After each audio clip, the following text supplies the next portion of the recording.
आपण नेहमीच ऐकतो भ्रष्टाचारानं देश पोखरलाय, पण भ्रष्टाचार किती भयानक स्वरूपात समाजाला छळतो हे समोर येत आहे। जेव्हा सामान्य माणूस, विशेषतः एक शिक्षक, आपलं काम करून घेण्यासाठी स्वतःचे दागिने गहाण ठेवतो, उसने पैसे घेतो, तेही फक्त सरकारी कागदपत्र मिळवण्यासाठी। हा प्रकार जेव्हा समोर आला त्यावेळी भ्रष्टाचारानं ही व्यवस्था किती पोखरली आहे याचा अंदाज येतो। ही सर्वांनाच विचार करायला लावणारी व हादरवून सोडवणारी घटना पुण्यात घडली आहे। याबाबतच विशेष वृत्त आपण जाणून घेणार आहोत। पुण्यात आज बुधवारी अशाच एका प्रकरणावर लाचलुचपत प्रतिबंधक विभागानं मोठी कारवाई केली आहे। शिक्षण उपनिरीक्षक रावसाहेब मिरगणे यांना 1 लाख रुपयांची लाच स्वीकारताना रंगेहात पकडण्यात आले।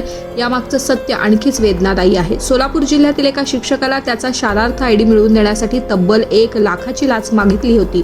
सरकारी नोकरीत असलेल्या या शिक्षकासाठी एवढी मोठी रक्कम जमवणं अशक्य होतं, पण शालार्थ आयडी गरजेची होती। तो नसेल तर आपलं नुकसान होणार यासाठी त्यानं 1 लाख रुपये कसेबसे जमा केले आणि त्या शिक्षकाला ऐपत नसताना देखील 1 लाख रुपये जमा करण्याची तयारी त्याने सुरू केली। मग आधी या शिक्षकानं आपल्या घरातील दागदागिने गहाण ठेवले, त्यातूनही पुरेसे पैसे मिळाले नाहीत। मग नातेवाईकांपुढे हात पसरले, यातूनच उसने पैसेही त्याने घेतले।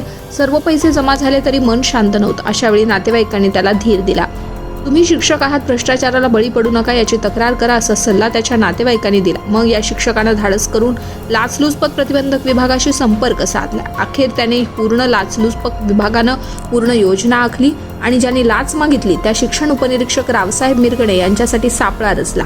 अधिकृत पंचनाम्यात मिरगणे यांना रंगेहात पकडण्यात आले आणि 1 लाखांची रक्कम जप्त करण्यात आली। ही माहिती लाचलुचपत प्रतिबंधक विभागाच्या अधिकृत प्रेस नोटमध्ये देण्यात आली आहे।